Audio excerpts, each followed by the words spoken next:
Olunaku lwa leero ebadde girlfriend's day oba olunaku olwani yalugunjawo nze naawe simanyi.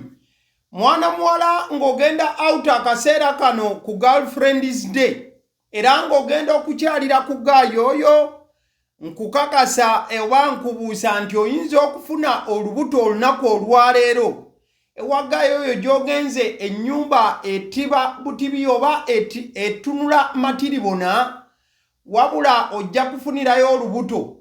Ogenda okukomawo bakugambe nti wano abadde yakuleeta mu Airbnb tetumumanyi, just yali customer. Kati nno ng'ogenda okutabaala mwana muwala, tabaala n'amagezi mangi. Yabassiddi omusunsuzi ly'erinnya eryange. Agaliwo gwe mukutu gwe tuli tutuuse ne program yaffe eno tulakalira bingi bye tugenda okuba nga tutunulira olunaku olwaleero. Information nga bwetambudde nakusoma eziri lumu August omwaka 2026 obudde bumaze okubanga budda ku bunnaabwo. Olunaku olwaleero kitalo nnyo nnyini ddala.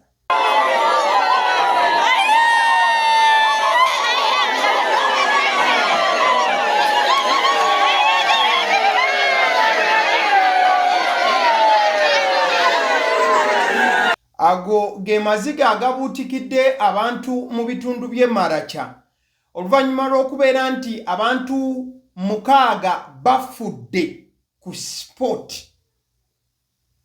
Enkya y'olunaku olwaleero lunaku lwa 6 ku ssaawa 11 ez'okumakya abantu bano we baviiridde mu bulamu obw'ensi eno oba we bafiiridde, wabula ekisinga okubeera eky'ennaku mu nkuba efudembye wano nno gw'oli mu Kampala, wabula twogera ku disitulikiti y'e Maracha. Enkuba ekedde kubanga efudemba okuyita mu kiro ekikeesezza olunaku olwaleero. Kati eggulu ne limyansa oba laddu n'ekuba. Laddu bw'ekubye ennyumba enkula ey'akasiisira. Waliwo omwami abaddemu ne famire ye, bonna bafudde. Abazadde 2, taata ne maama wamu n'abaana 4 bweddu. Amannya g'abafudde maze okuba nti ngafuna: taata abadde atemera mu myaka 37 egy'obukulu era ng'ono abadde amanyiddwa nga Amandu Geoffrey. Abadde ne mukyala we amanyiddwa nga Enyaru Harriet, ono ng'alina emyaka 31. Abaana baabwe abafudde 4 kubaddeko Desire Patience emyaka 9, ne kubeerako Lekuru Jovia emyaka 7, ne kubeerako Aikoru Blessing emyaka 5, n'omwana waabwe abadde asembayo omuto ow'omwaka ogumu amanyiddwa nga Martha Gelda, naye afiiridde mu njege eno egudde e Maracha. Okusinziira nno ku babaddewo bagamba nti in fact bino bibadde mu town council akamanyiddwa nga Oleba mu district y'e Maracha oluvannyuma lwa laddu okukuba. Abafamile 6 bonna nga bwe babadde mu nju bafudde. Enkuba nkugambye ekedde kubanga efudemba ekiro ekikeesezza olunaku olwaleero. Bino nno bibaddewo wakati w'essaawa 9, 10 n'essaawa 11 ez'okumakya kw'olunaku olwaleero. Kati laddu bw'ekubye evuddeko akantu akaaka, then akantu akaaka ekimyanso waliwo light eyo evaako bagye bayita lightning eyase neekuba akasiisira, omuliro ne gukwata. Kati jjukira ssaawa 8:09 gwakira abantu baba beebase. So akasiisira olukutte tekuliiko muntu n'omu asobodde kuba nga asimattuka oba nga afuluma. Ekifaananyi kyekuteeredde ku vidiyo eno nga bwe nkunnyonnyola kifaananyi kya mirambo 6 era ng'ebimu basobodde kusanga bisiriiza. Police commander ow'ebitundu oba wa district y'e Maracha Mukulu Taban Swaib annyonnyodde n'agamba nti bakoze buli kisoboka okubanga batuuka ku scene, wabula bagenze okutuuka ng'abantu bonna nabbambulawo omuliro avudde ku laddu abadde amaze okuba nga abookya bonna ne basirika. balese abasirikale ba police okusobola okubanga bakuŋŋaanya emirambo gino n'okugijjawo mu ngeri esobola okubeera nti gigati bomanyi kati babadde bituuse nga bifuuse bisiriiza abamu ku bo. So omukulu annyonnyodde Taban n'agamba nti emirambo bagijjeewo ku scene era bagitutte kubanga bakola postmortem okwongera okubeera nga beekenneenya n'abasawo okwongera okukakasa munnange ki ekiviiriddeko bano okubanga bava mu bulamu obw'ensi eno. So bagambye nti webanaaba bamaliriza okukola postmortem bagenda kubanga emirambo bagiddiza ab'eŋŋanda bagende maaso n'okubanga bagizika. Okusinziira ku Mwami Taban oyo police commander w'e Maracha agambye nti it is a natural disaster that happens and we just need to be careful with how we handle.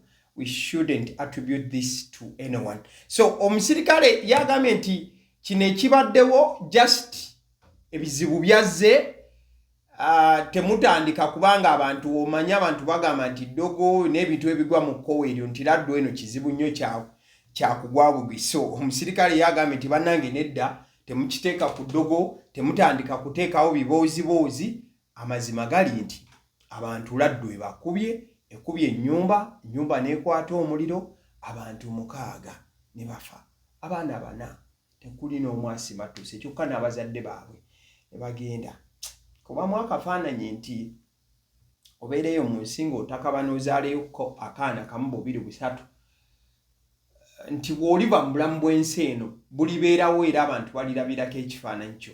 Mukama n'akugerera omuswiba ne gukuba ne gukutomera n'ofiira mu nju n'abaana bo bonna.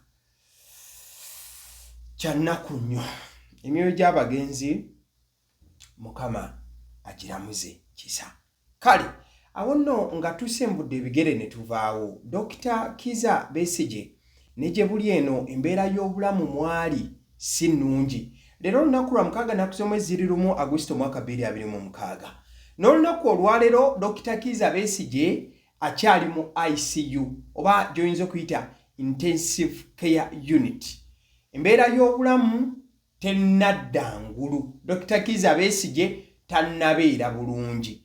Ku Friday banna PFF bagezezzaako olunaku lw'ejjo okugendayo wabula baabagaanye. Ali mu mulago mu ICU oba intensive care unit omwo mwe bateeka abantu abaliko ekikuba mukono oba taasulewo taasiibewo. So wetutukidde olunaku olwaleero Saturday ennaku z'omwezi 2026 abamu ku b'eŋŋanda za Dr. Kizza Besigye ate era wamu ne banna PFF ab'enjawulo bongedde okukakasa nti embeera y'obulamu Dr. mwali si nnungi n'akamu. Though ate era ekisinga okunakuwaza n'okutiisa banna PFF kyekyokubeera nti Dr. Kizza Besigye era still wakati nga tali bulungi akyali wansi w'obukuumi bw'amaanyi nnyo. Eddwaliro ly'e Mulago terinavaayo kufulumya kiwandiiko kitongole ku Dr. Kizza Besigye bw'ali. Uganda Prisons oba ekitongole ky'amakomera tekinnavaayo ku issuinga statement oba kubeera nti babaako kye bannyonnyola ku bulamu Dr. Kizza Besigye essaawa zino. Wali nkugambye akawungezi k'ekyo ku Friday banna PFF kutte ne bagenda e Mulago. Wabula bwe baatuuseeyo in fact babadde bakulembeddwa Deputy Secretary General w'ekibiina ki PFF omukulu Harold Kaija, yali Kampala Deputy Mayor oba Lord Mayor omukyala Doreen Nyanjura, then ne omukyala Ingrid Turinawe. Bwe baatuuseeyo okusinziira ku Nyanjura annyonnyola n'agamba nti okusinziira ku bintu ng'embeera bwe zigenda maaso babagambye nti tebasobola kubanga babakkiriza ssaawa zino kubeera nga batuukirira Dr. Kizza Besigye engeri gy'ali nti ali mu ICU. Wabula nalabye Nyanjura ng'agamba nti lwaki omukulu embeera gy'alimu ey'obulamu etali nnungi. Nyanjura Doreen yabadde annyonnyola ng'agamba nti bw'abanga Dr. Kizza Besigye ali mu mbeera y'obulamu nga si nnungi n'akamu ali mu intensive care, lwaki bakyataddewo emmundu n'okubeera nti abasajja beebulunguludde eddwaliro. Nyanjura Doreen yagamba omutatina agamba nti kino kikolwa ekyongera okuteeka entiisa eri omulwadde n'entiisa eri ab'eŋŋanda ze wakati nga banoonya ew'okuwummulira oba okufuna okuwummula n'okukkakkana mu mitima gyabwe. In fact nalabyeko Byanyima, omukyala Winnie Byanyima, mukyala wa Dr. Kizza Besigye agenda maaso olw'okuba nti avumirira byonna ebiri mu kugenda maaso. In fact mu post gye yakoze yagambye nti our family received a briefing from the Mulago doctors treating Kebbi, yet prison officer Sima denied me, his next of kin, the right to join the briefing by phone. His reason, he didn't have permission. This is the arrogance of arbitrary power. Bigambo byawandiikiddwa omukyala Winnie Byanyima ng'agamba nti famire yaabwe bagenze maaso olw'okuba nti nno balina okufuna briefing okuva eri abasawo abali mu kujjanjaba Dr. Kizza Besigye, wabula nti ate b'ofiisa oba ofiisa amanyiddwa nga Siima okuva mu prisons yamugaanye okuba ng'afuna ebikwata ku Dr. Kizza Besigye, kyokka ng'ate mukyala wa Kizza Besigye Winnie Byanyima ye next of kin wa Dr. Kizza Besigye. Kati omukyala ono agamba nti naye lwaki baba bakola bwe bati, nti omukulu yamugambye nti talina permission oba tannafuna lukisa kubeera ng'akkiriza mukyala Winnie Byanyima, mukyala wa Dr. Kizza Besigye ogenda maaso n'okubanga afuna embeera omukulu Kizza Besigye gy'alimu esaawa zino.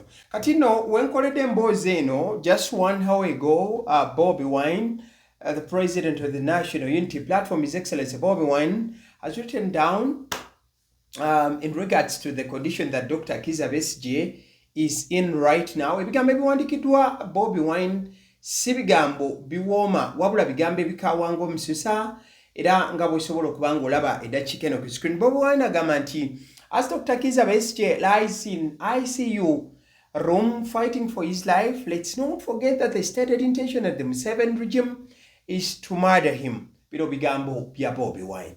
Museveni's criminal son, who derives pride in being a face of evil, has been clear that Besigye will only leave prison in 2 ways. Either in his coffin after we hang him, or tie him or on his knees apologizing to Mzee Museveni.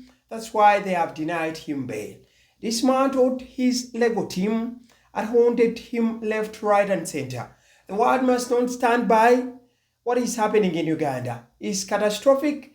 Let's use every avenue to speak out, protest and agitate. One bloodthirsty family must not be allowed to torture, maim, murder and hold a nation at ransom without consequence. Bigambo biwandikiddwa Bobi Wine ng'agamba nti wakati nga Dr. Kizza Besigye ali mu kasenge akabaliko ekikuba mukono oba abali mu mbeera y'obulamu embi ennyo alwanira bulamu bwe, leka tuleme kwerabira nti omugigi gwa Mwami Museveni gwegenda maaso n'okubanga gukola kino kyonna. Bino biwandiikiddwa Bobi Wine. Bobi Wine n'agamba nti ne mutabani we omumenyi w'amateeka afuna eddembe okuva mu kubeera nti ebikolwa ebibi bigenda ku linnya lye. Wano nno Bobi Wine awandiise n'agamba nti omukulu yavaayoko n'alagira nti Besigye alifuluma mu kkomera mu ngeri bbiri, ng'ali mu keesi nga bamaze okumutuga oba okumujja mu bulamu bw'ensi eno nga oba bamukubye amasasi oba si kyo ng'ali ku maviivi nga yeegayirira n'okusaba muzeeyi ekisonyiwo. Bobi Wine mu posti eyo agasseko nti ensi terina kubanga eyimirira, ekiri mu kugenda maaso n'okubanga kitambula mu ggwanga Uganda kyennyamiza ne sekwennyamiza yenna. Bobi Wine agamba leka tukozese buli muwaatwa bwe tusobola okuba nga tukozesa, twogere, tusituke, tulwane, tuwanyise embeera embi nga bw'eri mu kugenda mu maaso. Agamba nti famire emu terina kukkirizibwa kukikijjanya, kutta, kunyigiriza n'okubeera nga etwala abantu mu nkula ya kipayopayo kiyumba anaagwa. Bigambo nno bya Mwami Robert Kyagulanyi Ssentamu oyinza okuba ng'oyita Bobi Wine, omukulembeze w'ekibiina ki The National Unity Platform, wabadde avaayo okwogera ku nsonga za Dr. Kizza Besigye. Kale nga tukyali ku kibiina ki The National Unity Platform NUP, olunaku olwajjo bukyalubanga lwa Mindi, ennaku zombi zabadde 31 July 2026. Essanyu lyazeemu okuba nga libuutikira Bobi Wine kyaddaaki yazzeemu kubanga afuna akamwenyumwenyu ku matama nese kufuna yena oluvannyuma lw'okubeera nti banna NUP abavubuka abaweerera ddala ababadde baasibwa bateereddwa era Bobi Wine mu nsanyu ery'amaanyi. Infact abamu ku bateereddwa kwe kwabadde mwana mulenzi Machete oyo nkimanyi mumumanyi nese kumanya yenna. So oluvannyuma lw'okubeera nti bano bakomyewo mu ssanyu ery'ekika ekyawaggulu Machete, infact kwabaddeko Sekitoleko Yasin bangi mumuyita Machete, kwabaddeko Patrick Mwase, kwabaddeko Sharif Kalanzi, Joseph Muwonge, Abdallah Kitata, Umar Emakato, Kavuma Musa, Jimega Lukande wamu ne Gibsiwa Abdallah olunaku olw'eggulo bateereddwa okuva mu nkomyo. Njagala kujjukiza nti bano tebateereddwa lwa nsonga nti oba babadde mu kkooti bateesezza ne bawangula emisango, wabula baavaayo ne bakkiriza emisango ne bakendeerezebwa ku kibonerezo y'ensonga lwaki bafulume. Kasooke kulaga embeera yabaddewo nga banna NUP bano batuuka wali ku the National Unity Platform ekitebe ekikulu ekavule. Essanyu lyabuganye era ekyabadde wali mukwano gwange kwabadde kulya kunywa kucacyanca n'okusagambiza. Finally abaana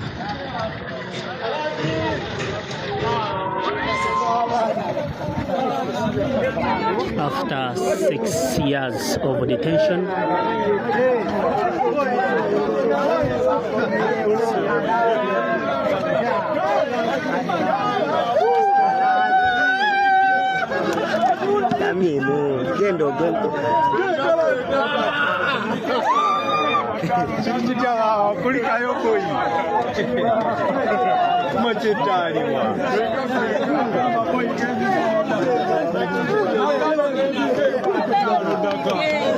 oluvannyuma lw'emyaka 6 ng'abaana bali mu makomera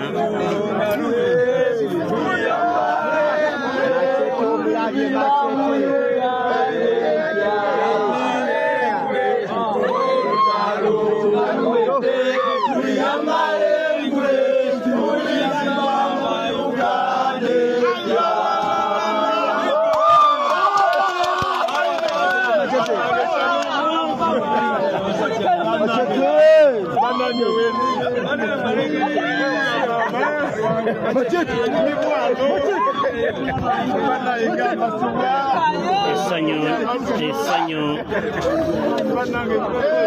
what a believe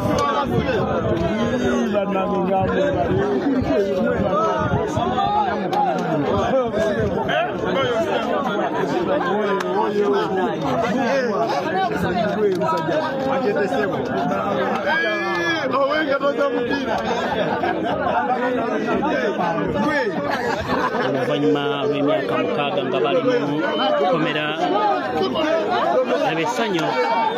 Laba essanyu eriri wano, laba essanyu eriri wano gwe, laba essanyu. They are finally home. They are finally home at the end of the day. They are finally home. They are finally home. They are finally home. They are finally home. So that is it. Bwe batyo bana NUP bwe batuuse mu butongole wali ku kitebe ki NUP abasibe bano oba bana NUP ababadde basibwa era babadde mu busibe almost emyaka 6. Bwe mwana mulenzi Machete ng'omanyi musajja teyeerya ntama yawaddeyo ko ka speaker oba ka speech eri bana Uganda. Ya basebo ne banyabo erinnya lyange yenze Sekitoleko Yasin hazino unazi Machete. Ndi musanyufu nnyo okubanga tuli wano ate ekinsinze okunsanyula kanso obadde tokyajjukira maze kulaba musajja munamawulire nga yambadde kanzu leero matikira ga Ssaabasajja Kabaka kituufu tufulumye ku matikira ga Ssaabasajja Kabaka kinaagenda ku record naye ngera kanso babagambe sirina bingi byakwogera kuba nange nnyini mundaba ninga ataliwo ninga atakkiriza nti ndi waddala mwenna mbalabanga mu abatali baddala nensooka okwebaza baganda bange mmwe bannamawulire mutukoze obulungi obutenkanika.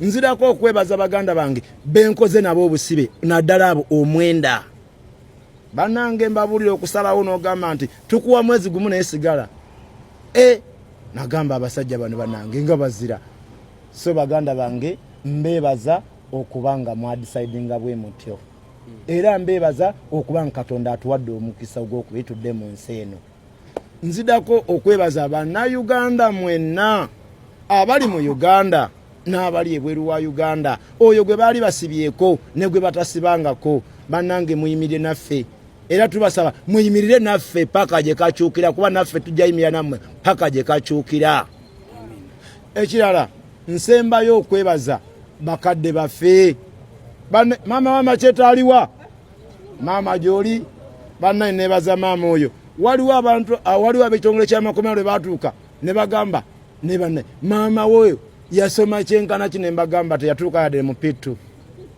ng'alemeddeko nnyo alina gwe weka banenze first born wa mama oyo mama weebale kutuzaala ffenna abasibe obadde ojja n'otukyalira ffenna nga toyawudde muntu oyita Machete yekka n'otuyita ffenna mukyala Kalanzi mama Kintu Abdallah muganda wa Mwase Patrick mwanyina wa Kato gwe senga w'abasibe bannange waliwo kanso omukyalo w'enkizo bannange yetodde mu basibe n'empuli yange ennaku enkwata bamita Shifula Lukundo najja ne tumuvuma ne tumugamba nayo waayi tuli mu kufa akawunga n'agamba kantetenkanye so bannange sirina bingi bya kubagamba naye nebaza mwenna abayimirire naffe okuva gye twatandikira paka wano we tukyali kuba sijja baga nti paka we tumalidde simanyi oba byawedde naye mwebale kuyimirira naffe naye naffe tubasuubiza musigale nga muyimirire naffe tunayimirira nammwe kubanga ffe mweffe aba Radio Simba gye bali eyo kane musenyo kali bamuyita Machete naye mmwe okimanyi Machete ayogera nga Bobi Wine simanyi oba ekintu ekyo mwakirabye Machete engeri gye yeekwatamu engeri gy'akolamu speech ye ayina engeri gy'awetawetamu ensonga bw'ati omanyi Machete ayogerera ddala nga Bobi Machete ayogerera ddala simanyi omanyi Machete ayina engeri the articulation engeri gy'ayatulamu ebigambo engeri gy'awetamu statement ze ateekamu ne kalike kale omukadde ke kamu His Excellency Bobi Wine yagenze maaso olw'okuba nti afunayo a moment n'ayogerako n'abakulu bano bonna nga bwe babadde babataddeyo okuva mu komera. Yes, sir. Several President, these are your people. Bali wano. Machete.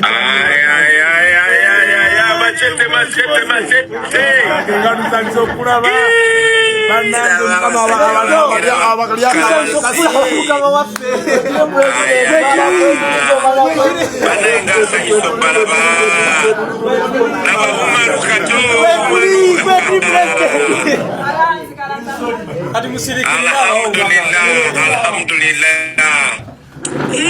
Achia bakulira. Mukama nga mulungi sera kyonna mukulikeyo kulikayo mwana wa mama Machete Umaru Kalanzi aliwa mulabeko Kalanzi wuno Kalanzi baba mwana ne mama Machete huyo mama webali butapoa bali butapoa Kalanzi okyali mulamu muganda wange akubye sute ya radio nayo nakimalayo Kalanzi omulabe banaye mukulike yosanyuse nnyo balabako kubeera otukwata mukulikeyo nnyo twebaza executive ya NUP yonna okubeera nti obusibe tuyise mubadde tweyanzeege webale kuba mmeza president muno buwanguzi bwo ekyamazima twandibaddewa singa gwe tuwavaayo webale n'obudalira eddala buli kyetuli kyona president gwe kyona n'abantu tumanya paka nakakati waneno wetuli gwe kato agenze mugondi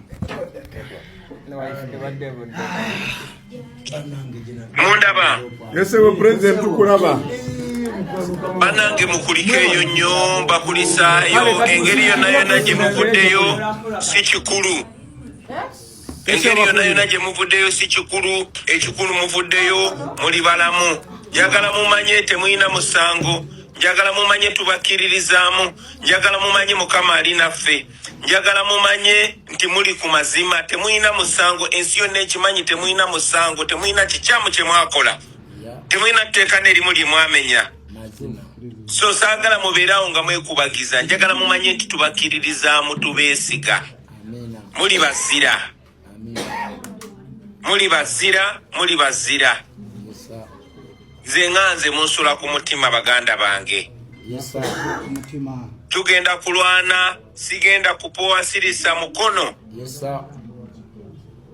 tukola buli kimu kye tusobola era tujja kuwangula ekyo njagala mubeere nga mukimanyi ndaba ebifaananyi bingi nnyo eby'abaana abatulugunyiziddwa embeera gye muyiseemu si nnyangu naye bye tunaabyogera saawa zino sirina bigambo okuggyako okwebaza Katonda okulaba nti nsobola okubalabako wadde mbalabako mu vidiyo naye olunaku lumu nja kufuna omukisa mbagweko mu kifuba olunaku lumu tujja kufuna omukisa tukwataganeko mu ngalo bwe tuti nga tuli bawanguzi kijja kubeerawo Mr. President wangi buno obuwanguzi kuno okuva mu kkomera si kwaffe ng'abavudde mu kkomera wabula kwammwe abantu abatulwaniridde tuve mu kkomera era ffe tukakasa nti ffe mwe mubadde ku limandi n'okusinga ffe abali ku limandi mu pulizoni era nzikiriza nti Katonda atusaasidde n'akaka abantu bano fainale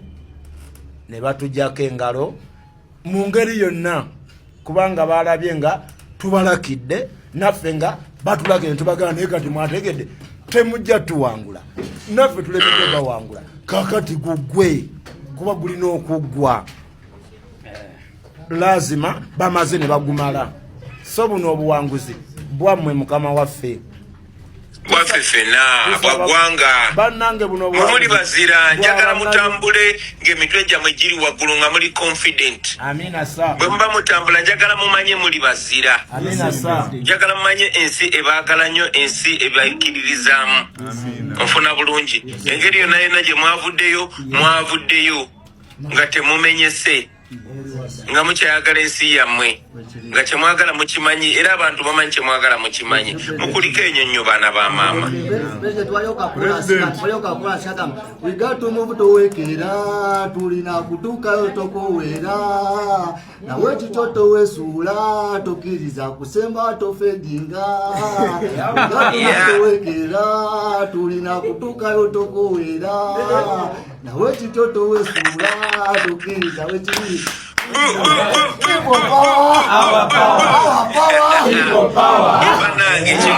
That was a very, very beautiful and a light moment between Bobby Wine, the president of the National Unity Platform, and the NUP prisoners that are set free from yesterday, the 31st of July 2026. Mwana mnaweza manyidwa nga Sami the Mighty Family yaliko naye mukomera atenga msajja muna NUP atengo nasibidwa emirundi egiwera agamba nti engeri gye yafuuka pastor mukama kino yakimwoleka era nga yakirabye nga n'okubeera tekinabeera.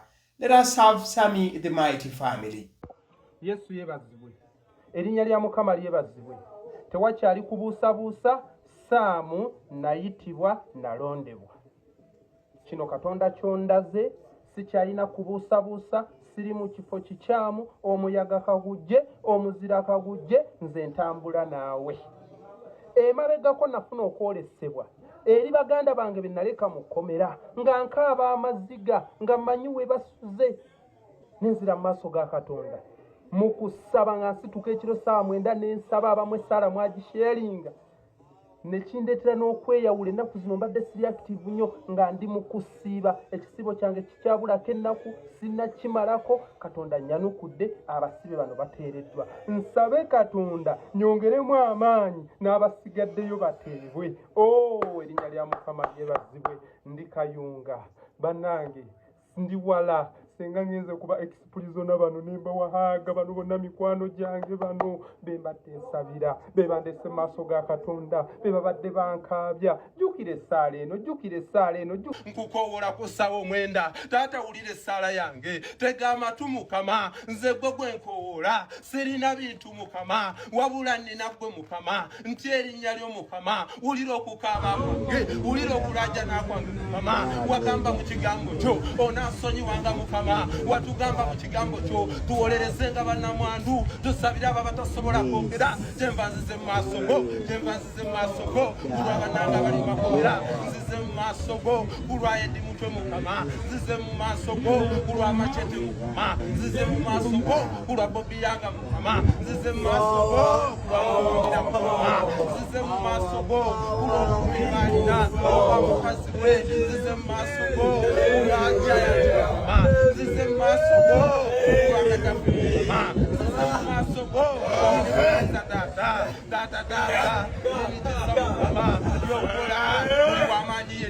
omugezezeza nakomera n'omufulumya Mukama nzikiriza nti wanfulumya nga siri kyekimu Mukama basisinkane mu makomera.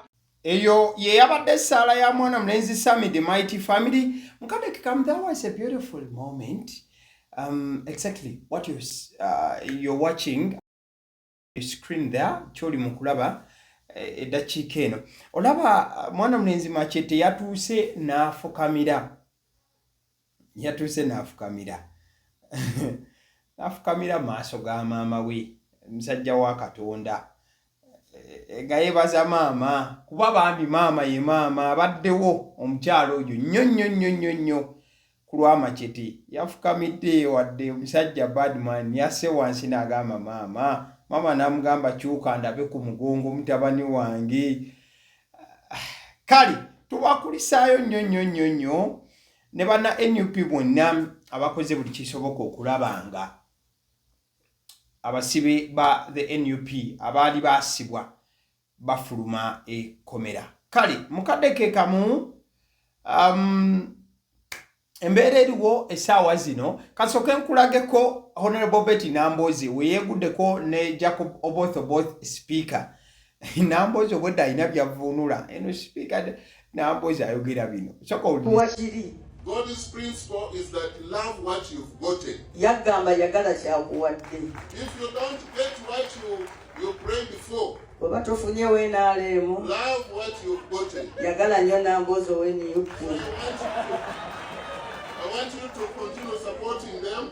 Ayagala muyongere okutuwagira mmwe. You have no choice in the next 5 years. Mu myaka 5 egiddako temulina kyakukola. But now the way we are working together with them. Naye engeri gyakolagana naffe obulungi. Because speaker has never come from Mukono.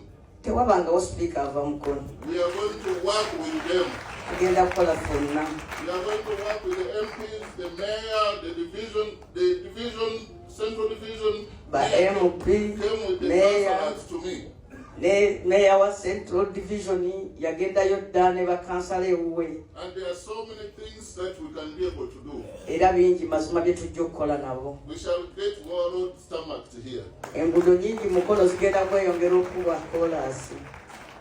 Because how would God pick somebody from Chungu? Kale Katonda alonda atya omuntu w'ekyungu? Should have been somebody from Nakabago. Tiwakiri oba yali badde ow'e Nakabago mu kigagga.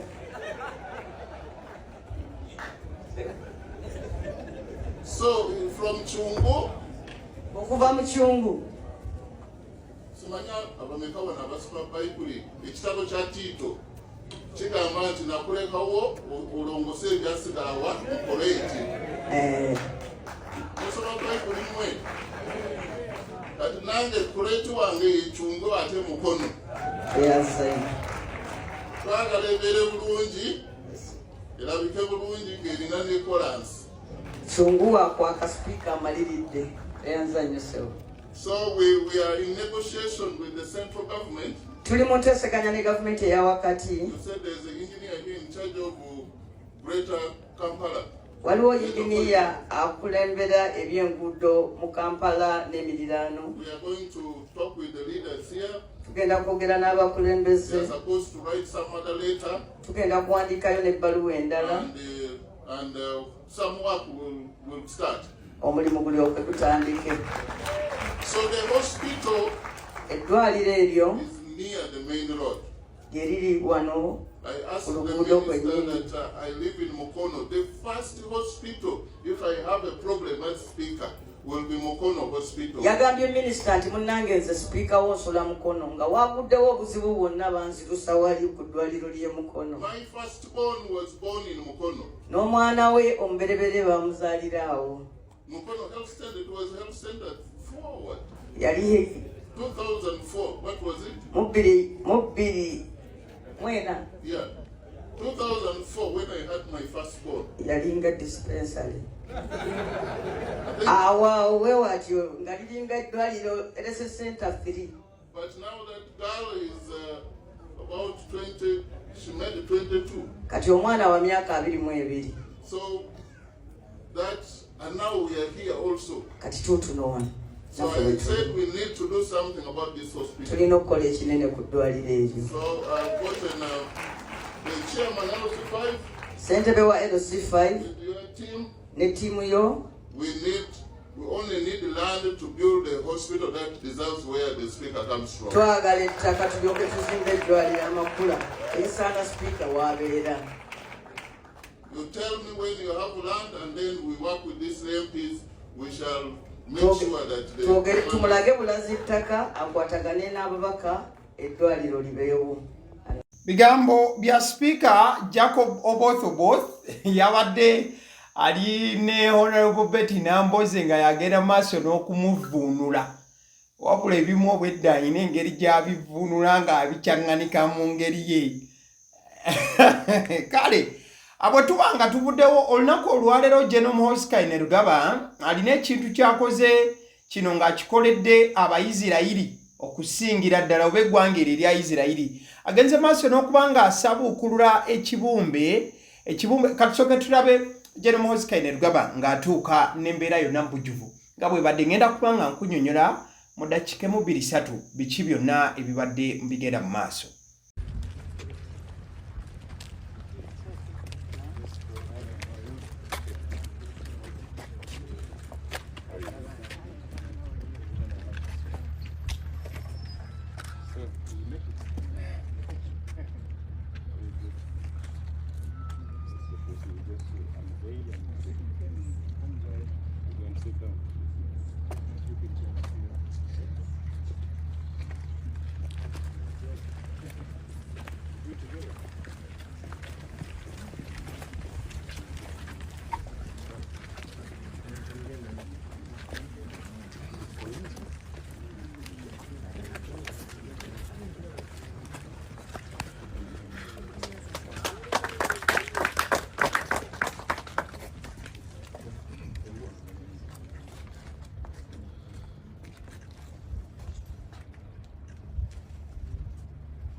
Olunaku olwaleero General Muhoozi Kainerugaba abadde Ntebe era ng'ekibadde kimulese kibadde kya kusabuukulula ekibumbe.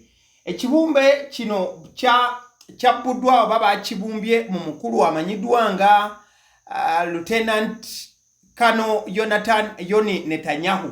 Omukulu oyo ye mukulu wa Prime Minister wa Israeli oba omukulembeze wa Israeli kati omukulu Benjamin Netanyahu aliko kati omukulu gwe bakoledde ekibumbe Entebe ye yali mukulu wa omukulembeze wa Israeli essaawa zino aliko. Omukulembeze aliko kati ye Benjamin Netanyahu kati omukulu gwe bakozemu ekibumbe ye Lieutenant Colonel Jonathan Yoni Netanyahu waliwo ayinza oba nga takategedde ekibumbe kino ekiguddwawo ba General Moses Kainerugaba kyabadde azze okuba nga aggulawo akiguddewo wali Entebbe ku Entebbe wennyini we bagenze maaso okubanga bateeka ekibumbe kino. Ono yali musirikale munnamagye mu ggye lya Isirairi wabula yafiira mu ggwanga lya Uganda aba mujjukira bulungi ennaku z'omwezi zaalinnya July 1976. Eggwanga lya Isirairi lyakola operation mu Uganda olw'ensonga waliwo bannansi ba Isirairi abaali basangiddwa ku nnyonyi ne bakwatibwa ne bavugibwa nga babaleeta Entebbe ku kisaawe era abaali babakutte ne babateeka mu buwambe nga babateeramu ku kisaawe Entebbe. So eggwanga lya Isirairi lyasindika abawanvu n'abampi ng'omu ku bo eyaliko kwe kwali n'omukulu ono Lieutenant Colonel Jonathan Yoni Netanyahu. Kati abasirikale ba Isirairi bajja ne banunula bannansi baabwe ne bakulita ne bagenda nabo.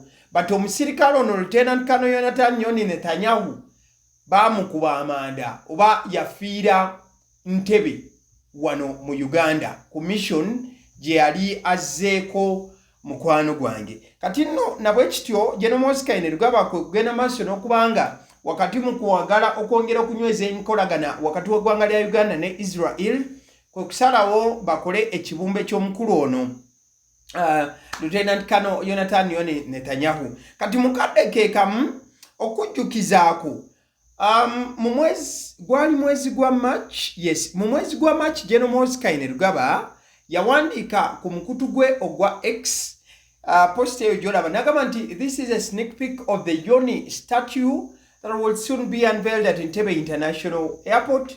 God bless Uganda and Israel. Awo nno General Moses Kainerugaba yali avaayo okukakasa nti baali baakukola ekibumbe kino era bw'atyo ku mukutu gwe ogwa X n'atuteerayokko n'ekifaananyi kya kye baali baagala okubeera nga bafulumya nga ekibumbe. Kati mukadde ke kamu omwaka guno nga twakagutandika mu February General Moses Kainerugaba yawandiika era ku kibumbe oba ku bintu bye baali baagala okubanga bakola mu Uganda okwongera enkolagana yaabwe ne Isirairi n'okwongera okwa respect omunnamagye wa Isirairi yafiira wano. General Moses Kainerugaba yawandiika n'agamba nti in order to strengthen our close blood relations with Israel we shall soon unveil a statue to Yoni Netanyahu at the exact spot he was killed at Entebbe Airport. Yoni was the big brother of Prime Minister Benjamin Netanyahu. God bless Uganda and Israel. So, twali twakatandika omwaka guno General Moses Kainerugaba n'agamba nti mu nkolagana y'okwagala okwongera okunyweza okwa Sseruganda wakati wa Uganda ne Isirairi bagenda fulumya ekibumbe nga bakikoze mu Yoni Netanyahu bakiteeke wennyini we yafiira ku kisaawe ky'ennyonyi Entebbe. Olwaleero bimaze okutuukirira. Omanyi abantu abasinga posti za General Moses Kainerugaba bwe baziraba batera nnyo gamba akawunti si ye naye ate olumu ogenda olaba ng'obubaka obuyitiddeko ne wegiriba myezi 3 4 5 nga bugenze maaso n'okubanga butuuka.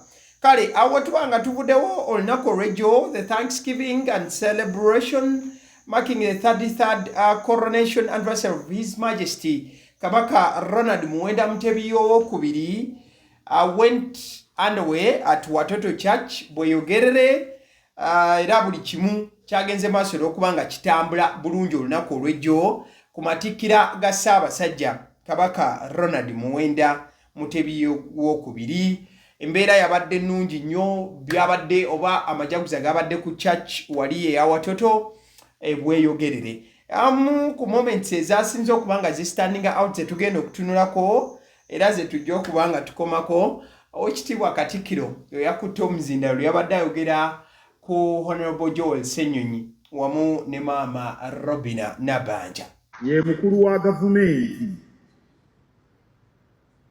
era balina omukwano ogutalojjeka ne leader of opposition.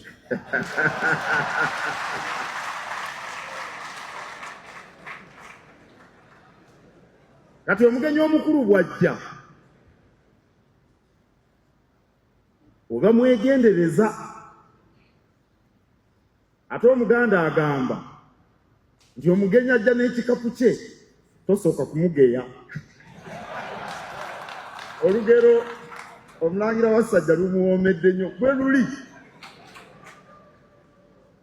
Kaakati omuntu omukulu nga Ssaabaminisita era bw'atambula. Ebyo byade bigambo by'Oweekitiibwa Katikkiro. Kati nno ne Maama Robina Nabanja bwe yakuta omuzindaalo yagambye nti omukwano gwalina ne Joel Ssenyonyi si gwe guno ogwa bulijjo, bakyali nnyo era ba mukwano nnyo nnyini ddala. Members of Parliament, my brother, mukwano gwange nnyo, Joel Ssenyonyi.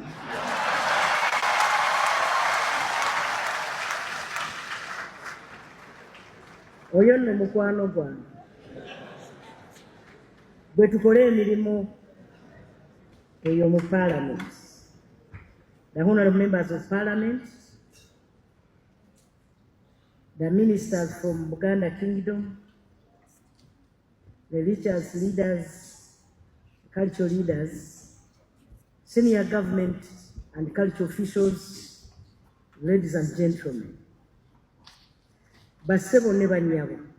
Bya Honorable Robina Nabanja. By the way, kubajjukizaako wikeeno Katikkiro yavuddeyo n'akirambika bulungi nti ayambalira Kabaka waffe, tuli baakumwambalira ewatali kwesikamu kwonna kwonna. Ayambalira Kabaka naffe tumwambalire.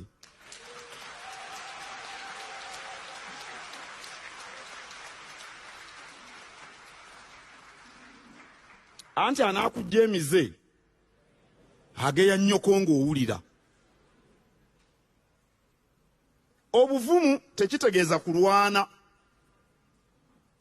Temugenda ne mukwata amayinja mu abavubuka. Tekitegeeza kuvuma, temubaako gwe muvuma. Tekitegeeza busungu na kwereega bica n'okwekapa bategeere bw'oli omuvumu. Nedda. Obuvumu kitegeeza kunywerera ku kyoli oba ku kyokkiririzaamu awatali kwekomomma.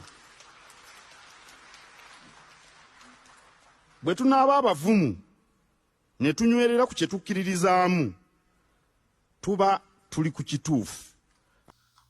Bigambo bya Oweekitiibwa Katikkiro. Kale, wakati nga Honorable Balaam ali mu kutalaaga wano na waliwo RDC eyagenze okuggulawo ekizimbe ky'essomero. Wabula ekizimbe kye yabadde azze okuggulawo ne bamuggalira ebweru ne bamugaana okukiggulawo.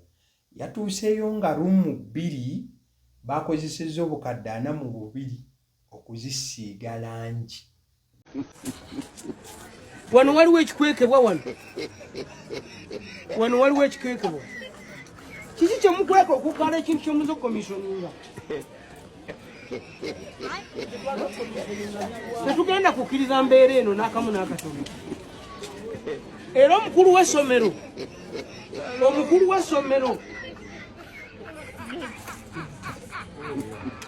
w'essomero naawe ne bakuwandiikira n'okkiriza tujje tugula komisyoninga ekizimbe ekiriko amakufulu.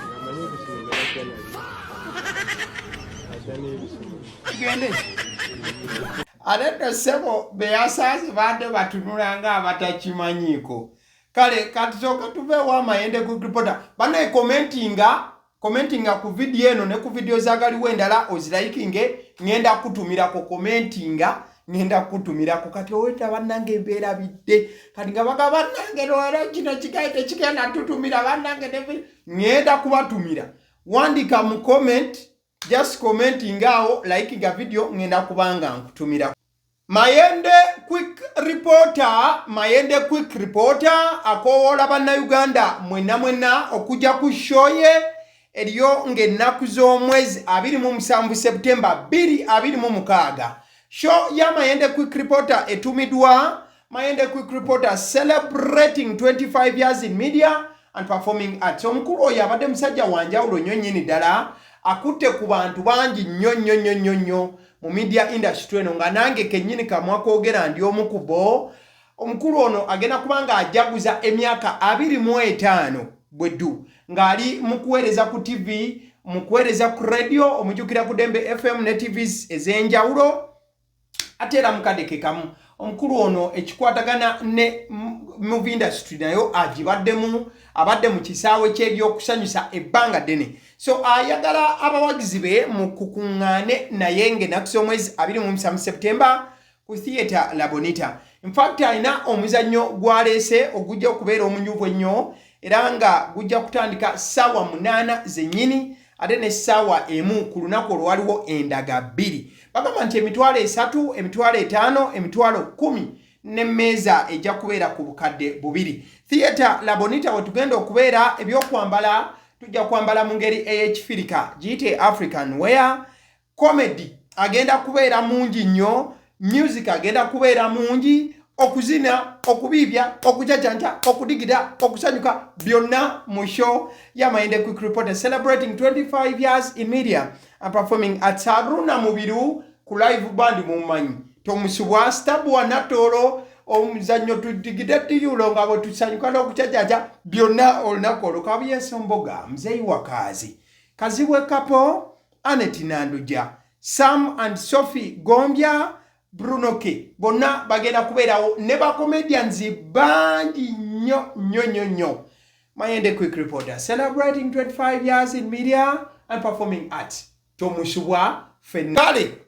Bwe tubanga tuvuddeyo ewa Mayende Quick Reporter katuyite mu sports misinde ngenda kubanga mbatumirako tuve wano. Waliwo discussion eriwo.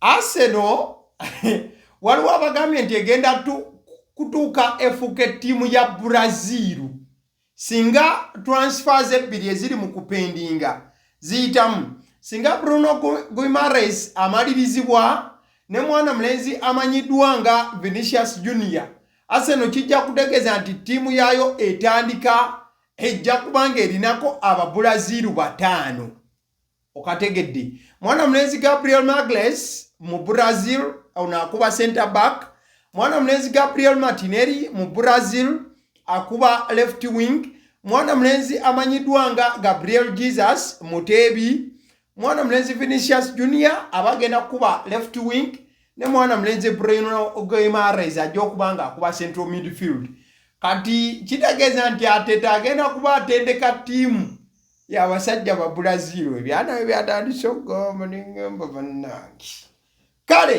kale katuveewaawo tusobole okubanga tweyongerayo kambatumireko ngende obudde bulabikanga butukutte bati mbeebaza nnyo abagenda maaso okuba nti nno mulaba agaliwo mukola kyattendo nnyo nnyini ddala. Thank you so much people mwebala okubanga mulaba omukutu guno mwe mukisinga okubanga mutupushinga ne tusigala nga tubaweereza nga tetuwumudde yadde okwesikamu kale kansooke mbatumireko mikwano gyange abalabi ba agaliwo nakusibu kikulu ekintu ekyo kale njagala okubeera nga ntumirako ku Farida Nakyejwe. Thank you so much my lovely student for always watching kale Mwanja Simon webale nnyo okuba nti olaba agaliwo. Canon Voice Boy thank you so much for watching. Janat Cheyune webale kulaba agaliwo. Ronald Asimwe Ndiahikachi agamba nti webale nnyo agaliwo naye Bukenya Media nobo tebaliwa esaawa yonna ojja kuba nti obalabako mukwano gwange. Nakabugo Anet thank you so much for watching. Nangobi Victor webale kulaba agaliwo. Chamo Mail webale nnyo okubeera nti olaba agaliwo. Mukwana Peter ngamba nti bro baddewo. Kule M David thank you for watching. Godwin Toria Mureba thank you so much for watching. Then ne Auntie Benda Auntie Benda webale nnyo okuba nti olaba agaliwo. Si bwe kiri kale mwebale nnyo minywanyi gyange abatambula nange okuva gye tuva paka wano wabasiddyo omusunsuzi ly'erinnya eryange kugambye agaliwo gwe mukutu kwe tuli katulwaki sibeerekereza tujja kusisinkana mu show eddako. Thank you so much bera bulungi mukama akunkumire ugira obaayo weraba.